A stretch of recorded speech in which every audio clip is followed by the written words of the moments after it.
여러분 안녕하세요. 반갑습니다. 오늘은 좌표 평면과 그래프 단원의 핵심적인 내용들을 공부해 보도록 하겠습니다. 먼저 좌표입니다. 좌표는 수직선 위에 점이 나타내는 수를 말해요. 그런데 수직선 위에 있는 점만 좌표라고 하는 게 아니라 여러분들이 앞으로 좌표 평면도 배우게 될 텐데 좌표 평면 위에 있는 점을 나타내는 수도 좌표라고 부릅니다. 자, 그러면 수직선 위의 점의 좌표와 좌표 평면 위의 좌표가 다른 점은 숫자의 개수예요.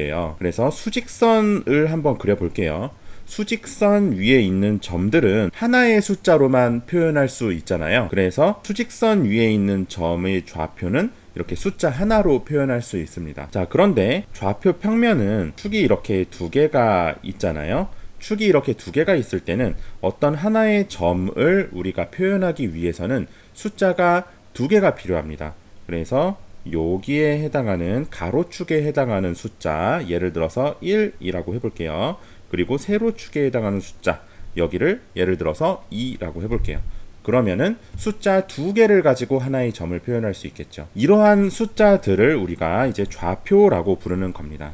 원점은 좌표가 0인 점을 말합니다. 자, 그러면 수직선을 가지고 한번 좌표를 살펴볼게요. 수직선 위에 있는 점에 이름을 붙일 때는 이런 식으로 알파벳 대문자를 이용해서 이름을 붙입니다.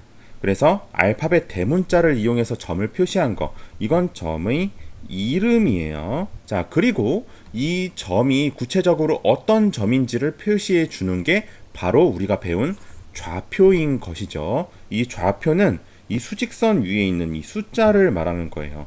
이게 바로 점의 좌표입니다. 어렵지 않죠, 여러분? 자, 그러면 점의 이름, 점의 좌표를 한꺼번에 하나의 기호로 표현할 수 없을까? 표현할 수 있습니다. 어떻게 표현하면 되냐면요. 요렇게 P점의 좌표가 지금 A인 상황이죠. 이것을 우리가 기호로 이렇게 표시합니다.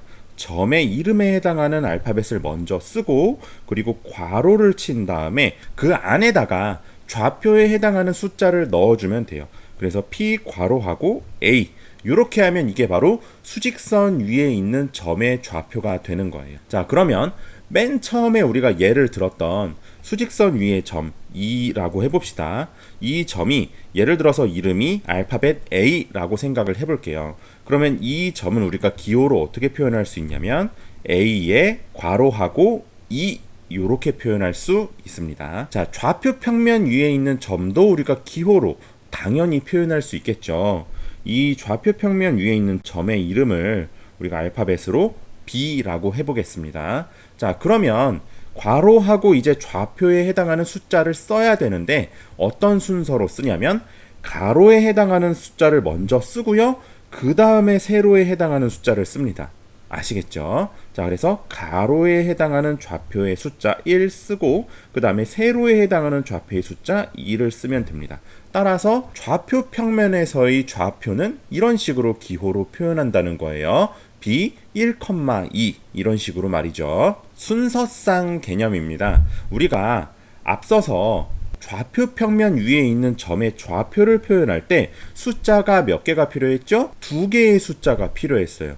그쵸? 이런 식으로 두 개의 숫자를 순서를 생각해서 하나의 쌍으로 묶어 놓았죠? 이런 게 바로 순서쌍입니다. 순서쌍은요, 이름 그대로 순서가 중요해요, 여러분. 아시겠죠? 자, 그러면 순서쌍의 개념을 한번 읽어볼게요. 순서를 생각하여 두 수를 짝지어 나타낸 쌍입니다. 그래서 우리가 앞에서 1,2를 살펴봤어요. 1,2 말고도 굉장히 많은 순서쌍들이 있겠죠.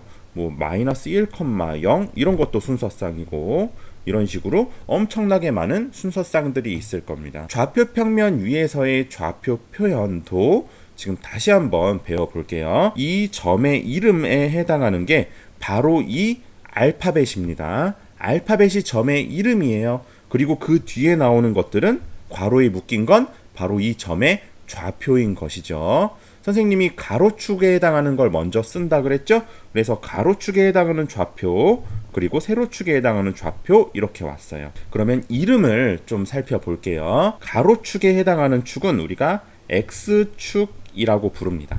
그리고 세로축에 해당하는 축은 우리가 Y축이라고 부릅니다. 그러면 자연스럽게 X축에 있는 이 좌표, 즉 순서상의 첫 번째 오는 숫자는 우리가 X좌표라고 부르면 되겠죠. 자, 그리고 Y축에 해당하는 숫자, 이 숫자에 해당하는 이 두 번째 좌표는 우리가 Y좌표라고 부르면 될 거예요. 용어가 어렵지 않죠? 굉장히 직관적입니다. 자, 그리고 X축과 Y축은 수직으로 만나고 있어요. 이게 수직, 직각이라는 의미예요.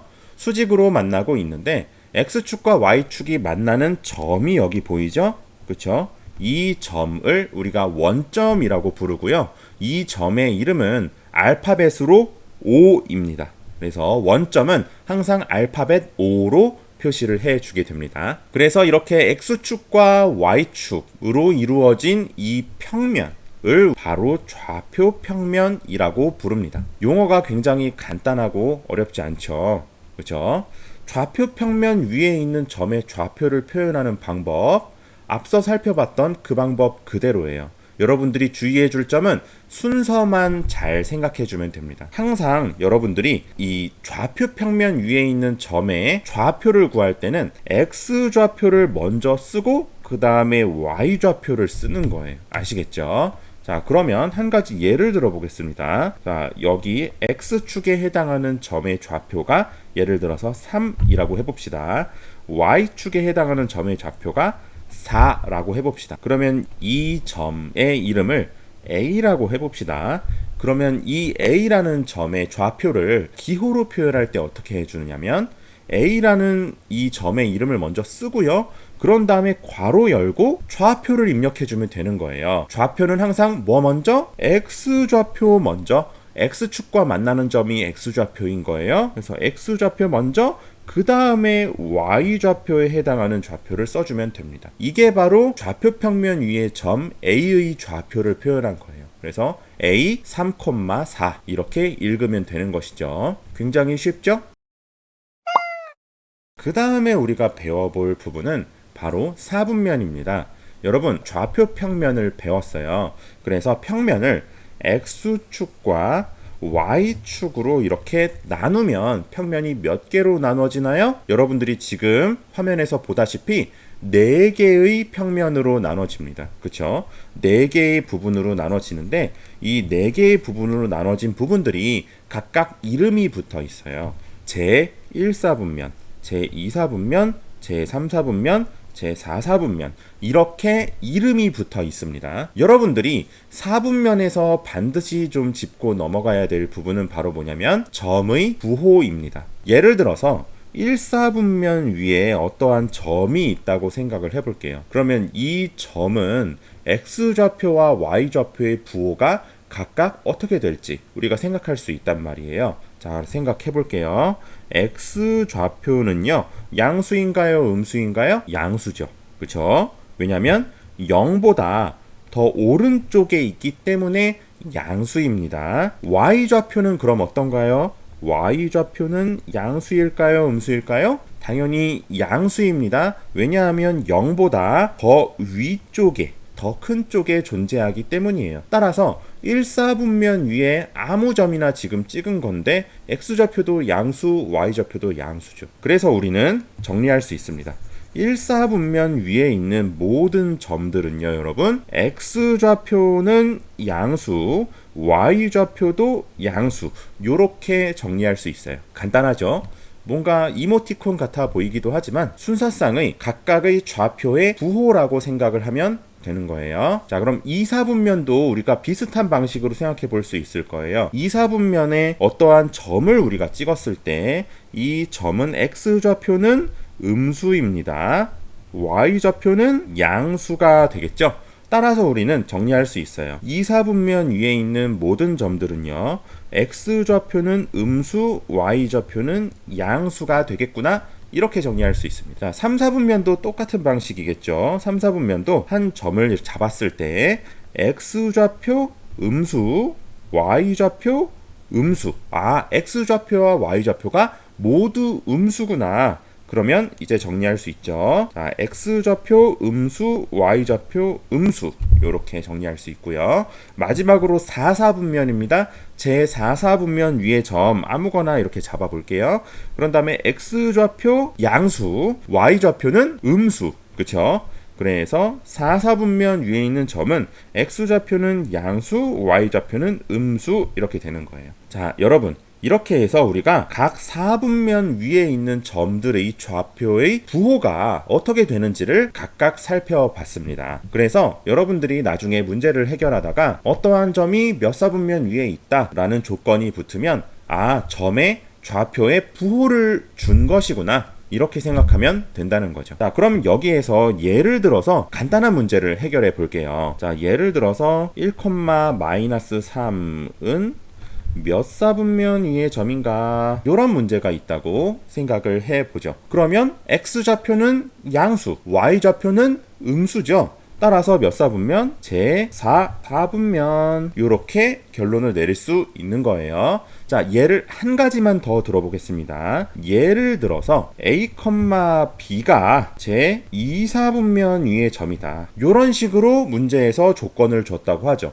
그럼 우리가 이걸 보고 알 수 있는 게 무엇입니까? 이걸 보고 알 수 있는 건 A와 B의 부호를 알 수 있는 거예요. A는 음수고요, B는 양수라는 거죠. 왜? 제2사분면 위에 있기 때문에 X좌표는 음수, Y좌표는 양수거든요. 그래서 X좌표에 해당하는 A는 음수고 Y좌표에 해당하는 B는 양수구나, 이렇게 알 수 있다는 거예요. 변수는 x, y와 같이 여러 가지로 변하는 값을 나타내는 문자를 뜻합니다. 자, 그리고 그래프는 두 변수 사이의 관계를 그림으로 나타낸 것이에요. 그래서 선생님 머리 위에 있는 이거 보이죠? 이런 게 바로 그래프입니다. 좌표 평면이 주어져 있고요. 그리고 x와 y 사이의 관계를 어떠한 그림으로 이렇게 표현을 해 준 거예요. 이런 게 바로 그래프입니다. 그럼 우리가 그래프를 왜 배워야 하느냐? 그래프를 배워야 하는 이유를 선생님이 두 가지를 가져왔어요. 일단 첫 번째는 두 양 사이의 증가, 감소 등의 변화를 쉽게 파악할 수 있습니다. 그래서 여러분, 선생님 머리 위에 있는 이 그래프를 보세요. 이 그래프는 시간에 따른 온도의 변화를 나타내고 있는 거예요. 자, 그래서 이거를 우리가 시간에 따른 차의 온도 변화라고 하죠. 그러니까 컵에다가 뜨거운 차를 따라 놓으면 시간이 점점 지남에 따라서 온도가 떨어지잖아요. 그걸 표현해 준 그림인 거죠. 그래서 여러분들이 보면 시간이 지날수록 점점점 온도가 떨어지고 있구나, 이걸 파악할 수 있죠. 점점점 온도가 떨어지고 있구나. 그런데 시간이 더 많이 지나고 나니까 점점점 어떠한 온도에 가까워져 가는구나, 더 이상 더 떨어지지는 않겠구나, 이런 것들을 파악할 수 있죠. 이런 식으로 여러분들이 두 양 사이의 증가와 감소, 변화를 굉장히 쉽게 파악할 수 있다는 거예요. 자, 그래프를 배우는 이유 두 번째도 한번 살펴보죠. 변화의 빠르기를 쉽게 파악할 수 있다, 이겁니다. 변화의 빠르기, 얼마나 빨리 변하는지 얼마나 늦게 변하는지를 우리가 파악할 수 있다는 거예요. 자, 그러면 이 그래프에서 얼마나 빨리 변하는지 늦게 변하는지를 어떻게 파악할 수 있나요? 같은 시간 동안에 얼마나 온도가 많이 떨어졌는지 요걸 보면 되는 거죠. 그쵸? 같은 시간 동안에 온도가 얼마나 많이 떨어졌는지, 그쵸? 이런 걸 보면 되는 거예요. 그러면 이게 급격하게 떨어질수록 변화가 빨리 일어나는구나, 이걸 알 수 있고요. 이 경사가 완만할수록 변화가 느리게 진행되고 있구나, 이런 식으로 변화의 빠르기를 파악할 수 있다는 거예요. 그래서 여러분들이 그래프 단원에서 단골로 나오는 문제가 있어요. 그래서 그 문제를 선생님이 가져왔습니다. 이게 바로 그래프 단원에서 정말 많이 나오는 단골로 나오는 문제예요. 자, 뭐냐면 그림과 같이 세 가지 모양의 컵이 있습니다. 시간당 일정한 양의 물을 넣는다고 하네요. 경과 시간에 따른 물의 높이 y의 변화를 그래프로 표현하는 거예요. 자, 세 가지 그래프를 그릴 겁니다. 일단 좌표 평면을 먼저 그릴게요.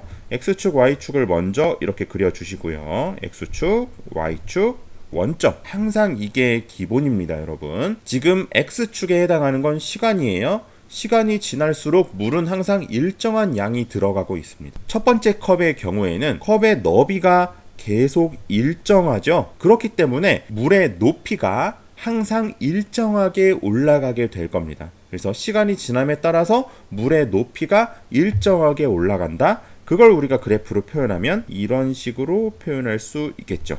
직선 형태로 말이에요. 두 번째 경우를 한번 보겠습니다. 두 번째 경우도 X축, Y축 그려주고요. X축, Y축, 원점 그려주고, 자, 컵의 너비를 볼게요. 초반에는 너비가 굉장히 좁아요. 점점점 위로 올라갈수록 너비가 넓어지죠. 너비가 좁을 때는 어떻게 했어요? 맨 처음에는 컵의 너비가 좁잖아요. 그렇죠? 그러면 물이 굉장히 빨리 차오르겠죠. 초반에는 높이가 빨리 올라갈 겁니다. 그렇죠? 그러다가 너비가 점점 넓어지니까 어떻게 되겠어요? 채워야 되는 부피가 점점 커지죠. 그러니까 높이가 점점 서서히 천천히 올라가게 될 겁니다. 그래서 우리는 어떤 그래프를 그려야 되냐면, 처음에는 빨리 증가하다가 점점 시간이 갈수록 느리게 증가하는 형태로 그래프를 그려주면 되는 거예요. 자, 그러면 어떤 형태가 나오냐면 곡선 형태가 나올 수밖에 없겠죠. 처음에는 급격하게 빠르게 증가했다가 시간이 갈수록 점점점 느리게 증가하는 이런 형태로 그려지게 될 겁니다. 어렵지 않죠, 여러분? 자, 이제 마지막 컵이에요. 마지막 컵 같은 경우에는 맨 처음에는 너비가 넓다가 높이가 올라갈수록 너비가 좁아지는, 점점점 좁아지는 이런 형태예요. 이런 형태는 어떻게 되느냐? 자, 역시 좌표 평면 그려보겠습니다. X축, Y축, 원점 이렇게 표시를 했고요. 자, 맨 처음엔 너비가 넓으니까 채워야 하는 부피가 크잖아요. 그러니까 맨 처음에는 높이가 천천히 증가할 겁니다. 그러다가 점점점 너비가 좁아지니까 어떻게 되겠어요? 채워야 하는 부피가 줄어드니까 점점점 높이가 빨리 올라가겠죠. 그래서 이걸 그래프로 표현하면 어떻게 되냐면, 처음에는 느리게 증가하다가 나중에는 빨라지는 이런 형태가 돼야 할 거예요. 그래서 처음에는 완만하게 그립니다. 그러다가 점점점 빨라져야 하니까 점점점 증가하는 이런 형태로 그려주면 되겠죠. 상황을 적절히 해석해서 상황에 맞는 그래프를 그릴 수 있는 이런 연습을 해야 됩니다. 자, 여기까지 좌표 평면과 그래프 단원에서 반드시 알아야 하는 핵심적인 개념들을 공부해 봤습니다. 그럼 여러분 안녕.